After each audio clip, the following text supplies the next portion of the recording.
గురుర్బ్రహ్మా గురుర్విష్ణుః గురుదేవో మహేశ్వరః గురు సాక్షాత్ పరబ్రహ్మ తస్మై శ్రీ గురవే నమః. 2025 సంవత్సరం ఏప్రిల్ నెల 10వ రాశి మకర రాశి. మకర రాశికి ఏలినాడు శని చివరి భాగం. 5 సంవత్సరాలు బాగా కష్టపడ్డారు. తర్వాత కుంభరాశి నుంచి మీన రాశికి మార్చి 30వ తారీఖు శని మారుతూ ఉన్నాడు. బాధలన్నీ కూడా తీరిపోతాయి, అప్పులు తీరతాయి. అయితే ఇప్పుడు ఏమనిపిస్తుందంటే, బాగుందని చెబుతున్నావు, ఎంత సంపాదించినా తింటానికి రూపాయి మిగలటం లేదయ్యా అంటే, ఏం సాగబోట్లా తీసుకెళ్ళి అప్పులు తీరుస్తావు. ఇంతకుముందేమో దొరికిన చోటల్లా అప్పు చేసుకొని పప్పన్నం తిన్నావు, ఇప్పుడేమో అప్పులు తీర్చి కారపన్నం తింటావు. అంతే, ఏమీ తేడా లేదు. బాకీలు తీరుతాయి, నీకు బాకీ అంటూ ఉండదు. ఉన్న ఆస్తులు పోకుండా నిలబడతాయి. మళ్ళీ పాత మంచి రోజులు చూస్తావు. ఇప్పుడు పడ్డ కష్టాలన్నీ కూడా పోతాయి. నీకు చాలా మంచి రోజులు వచ్చినాయి. ఏలినాడు శని వదిలిపోయింది. శని బాగున్నాడు, రాహు బాగున్నాడు, మరి శుక్రుడు బాగున్నాడు, గురువు బాగున్నాడు. శని వల్ల మోటార్ ఫీల్డ్ వాళ్ళకి అందరికీ కూడా వ్యాపారాలు బాగుంటాయి. రాహు వల్ల రావాల్సిన డబ్బులన్నీ కూడా వస్తాయి. శుక్రుడు వల్ల ఇల్లు కట్టుకోవడం జరుగుతుంది, వివాహాది శుభకార్యాలు జరుగుతాయి, ఆడవాళ్ళ కోరికలన్నీ కూడా తీరుతాయి. తర్వాత గురువు వల్ల విద్య, ఉద్యోగం, విదేశీ యానం ఇవన్నీ కూడా జరుగుతాయి. కానీ డాక్టర్లకు కానీ మరి ఈ ఉద్యోగస్తులలో కూడా బాగా పెద్ద పెద్ద ఉద్యోగస్తులకు ఇబ్బంది కలుగుతుంది. కేతు వల్ల చాలా సమస్యలు. ఎప్పుడు కూడా ఎన్ని ఉన్నా కూడా మరి పైవాళ్ళు మాత్రం ఇబ్బంది పెడతారు. కాబట్టి కింద జాబు చేసే వాళ్ళందరూ కూడా ఒళ్ళు దగ్గర పెట్టుకొని జాగ్రత్తగా ఉండాలి. దీనివల్ల చాలా మంచి జరుగుతుంది. అయితే ఈ రాశి వాళ్ళకి చెప్పాలంటే 4 గ్రహాలు పూర్తిగా బాగున్నాయి, 4 గ్రహాలు బాగాలేవు. వ్యాపారం కష్టం, మరి డాక్టర్లకి బాగాలేదు, మరి వ్యాపారం చేసే వాళ్ళకి బాగాలేదు. తర్వాత ఏంటంటే అనారోగ్యాలు రావడానికి ఈ రాశి వాళ్ళకి చాలా కనబడుతూ ఉన్నది. ఈ మకర రాశి వాళ్ళకి దాదాపు బాగున్నది, కానీ కొన్ని రకాల వాళ్ళకి బాగాలేదు. వ్యాపారస్తులు బాగాలేదు, మరి అనారోగ్యాలు రావడానికి సమస్యలు బాగా కనబడుతూ ఉన్నాయి. ఇందువల్ల చాలా జాగ్రత్త పడటం మంచిది. అదిగాక మీ డేట్ ఆఫ్ బర్త్ ద్వారా మీ జాతకం చూపించుకోండి.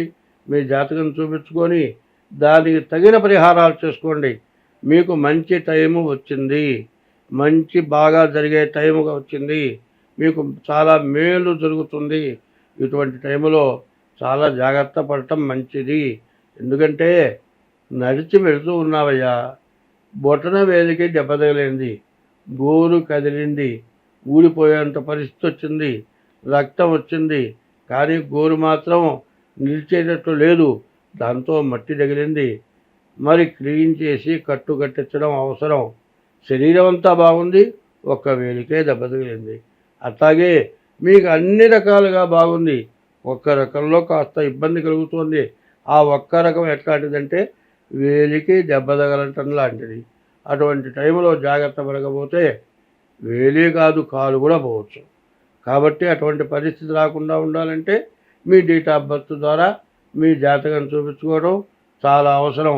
మీ జాతక రీత్యా మీ ఫలితం ఎట్లా ఉందో చూపించుకోండి. వివాహం కావటానికి చాలా మంచి సమయం. రాహుకేతువుల మధ్యలో గ్రహాలు పడ్డాయి, కాలసర్పదోషం కాబట్టి షష్టాష్టకాలు ఇవన్నీ కూడా చూసుకొని వివాహం చేసుకుంటే మీకు అన్ని విధాలా బాగుంటుంది. ఈ రాశి వాళ్ళు ఆరోగ్య విషయంలో మాత్రం చాలా జాగ్రత్తగా ఉండాలి. ఏమాత్రం జలుబు చేసినా శ్రద్ధ చేయొద్దు, ఇది బాగా దెబ్బతీస్తుంది. కారణం ఏంటంటే పొల్యూషన్ బాగా ఉంది.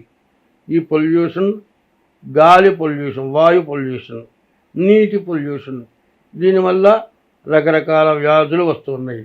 ఎందుకంటే వయస్సు పెరిగిన వాళ్ళకి, ఒంట్లో శక్తి తగ్గిన వాళ్ళకి ఈ పొల్యూషన్ వల్ల చాలా దెబ్బతీసి పూర్తిగా ఇబ్బంది పడి ఆ రోగం వల్ల మనుషులకి ప్రమాద స్థితి తీసుకొస్తోంది.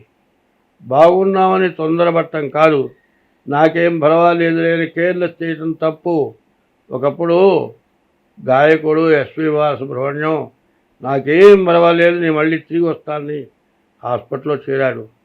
చేరిన తర్వాత మరి ఈ జబ్బు ఎట్లాంటిది, మరి ఆ జబ్బు వల్ల చివరికి హాస్పిటల్ నుంచి ఇంటికి రాకుండా అక్కడే మరణించాడు. డబ్బుకు తక్కువ, మరి వైద్యం తక్కువ, మరి కోట్లు ఖర్చు పెట్టారు, ఇంటికి రాలేకపోయినాడు. కారణం ఏంది? నాకేమీ రాదు అని బయట తిరగటమే తప్పు. ఆ టైంలో కరోనా వ్యాధి చాలా దగ్గరలో ఉంది, ప్రతి వాళ్ళకి పడుతోంది, నువ్వు పోవద్దయ్యా అంటే నన్నేమీ చేయదు అని భయం లేకుండా వెళ్ళాడు. వెళ్ళామైంది, చివరికి కరోనా వ్యాధితో ఇంకా కనీసం 10-15 సంవత్సరాలు బతకగల వ్యక్తి, మరి మంచి గాయకుడు, అందరూ అతన్ని స్మరించేటువంటి వ్యక్తి హఠాన్మరణమైంది. కాబట్టి ఈ రాశి వాళ్ళు ఎట్లా ఉండాలి అంటే ఎంతో జాగ్రత్త వహించాలి. ఎందుకంటే ఏమాత్రం అనారోగ్యం వస్తే మాత్రం వెనకాడవద్దు, వెంటనే ట్రీట్మెంట్ చేయించుకోండి. మరి అదే పోతుంది లేదు మాత్రం తప్పు.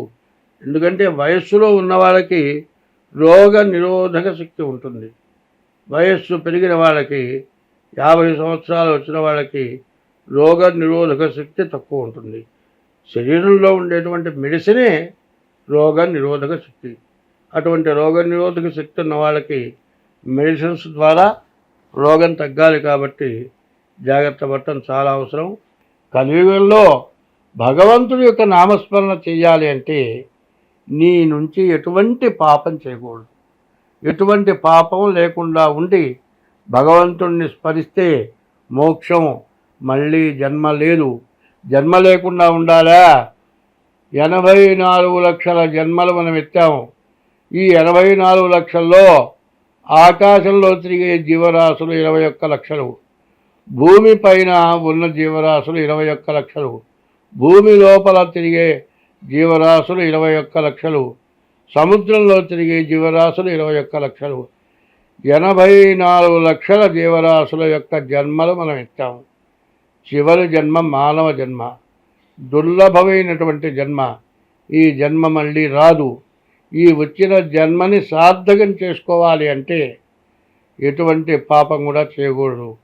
ఎటువంటి పాపం చేసినా ఆ పాపం తెలుసుకొని ఇది తప్పు, ఇది పాపం చేస్తున్నాము అని తెలుసుకొనే చేస్తాడు పాపం. తెలుసుకున్న తర్వాత మరి పురాణాలు చెబుతూ ఉన్నాయి, దీనివల్ల నీవు నశించిపోతావని చెబుతూ ఉన్నటువంటి మాటలు తెలుసుకొని పాపాన్ని పోగొట్టుకొని పుణ్యమైన కార్యాలు చేస్తూ భగవంతుడిని స్మరిస్తూ భగవన్నామం చేస్తూ అందరితో కలిసి మెలిసి ఉంటూ తింటూ తను తింటూ ఒకరికి పెట్టాలి. పెట్టడంలో అర్థం ఏమిటయా అంటే ఇంట్లో 4 ఉన్నారండి, 4కి తగినంత వంట చేసుకున్నాం. ఇంకొక మనిషి వచ్చాడు, ఆ మనిషికి కడుపు నిండా పెట్టి మిగిలిన 4 పంచుకు తింటే అంతకంటే త్యాగలేదు. మరి 4 వస్తారంటే 25 మందికి వంట చేసి ఈ 4 పెట్టగా మిగిలింది తీసుకెళ్ళి మురుకాలలో బారేసి కుళ్ళ పెడితే అది మహాపాపం. అట్లా కాకుండా ఆకలైన వాడికి అన్నం పెట్టాలి, మనం తగ్గించుకోలేనా వాళ్ళకి పెట్టాలి. అట్లా కాకుండా ఎవరైనా వస్తే ఇప్పుడు చూస్తూ ఉంటాం, వాళ్ళకి పెట్టాల్సి వస్తుంది, లోపల దాచుకుంటారు. కానీ ఇంకొక మనిషి ఎక్స్ట్రా వస్తే ఈ రోజుల పరిస్థితులు బట్టి ఆడవాళ్ళు మళ్ళీ మొదలెత్తుకొని వంట చేయలేని పరిస్థితి ఉన్నది. కాబట్టి ముందు వాళ్ళకి పెట్టి కుటుంబ సభ్యులు తలా కాస్త తగ్గించుకు తింటే ప్రాణం పోదు. అటువంటి త్యాగం కావాలి. ఆ త్యాగం ఎట్లా ఉండాలి అంటే అవసరానికి తగినటువంటి త్యాగం చేయాలి. ప్రమాద పరిస్థితుల్లో మరణించేటప్పుడు తలా ఒక చెయ్యి వేసి సెకండ్ల మీద మందు వాడితే బతికేటువంటి సమయంలో ప్రాణ రక్షణ చేయటం. దాహమై చచ్చిపోయేటప్పుడు మంచినీళ్ళు రావాలి. మరి ఆకలైనప్పుడు అన్నం కావాలి, మరి దాహం అయినప్పుడు మంచినీళ్ళు కావాలి. ఇటువంటివి ఎవరైతే చేస్తారో ఈ కలియుగంలో ఎవరైనా సరే తన ఇష్టదైవాన్ని ఎప్పుడూ పూజించాలి. ఇష్టదైవాల్లో మొట్టమొదటి దైవం నిన్ను 10 నెలలు గర్భవాసాన్ని మోసి కానీ పెంచిన తల్లి మొట్టమొదటి దైవం. 2 తల్లి పెంచడానికి తగిన అవకాశం ఇచ్చిన తండ్రి రెండవ దైవం. తర్వాత విద్య చెప్పిన దైవం 3వ దైవం. అసలైన దైవం ఎప్పుడు ప్రార్థించే దైవం 4వ దైవం. తల్లి, తండ్రి, గురువు, దైవం. వీళ్ళని ఎప్పుడు కూడా మర్చిపోకుండా ఉండాలి. కాబట్టి ఈ రోజులు అందరూ తప్పించుకొని ధర్మగుణం కలిగి ఉండాలి. ధర్మో రక్షతి రక్షితః. మరి ధర్మాన్ని నువ్వు రక్షిస్తే నిన్ను ధర్మం రక్షిస్తుంది.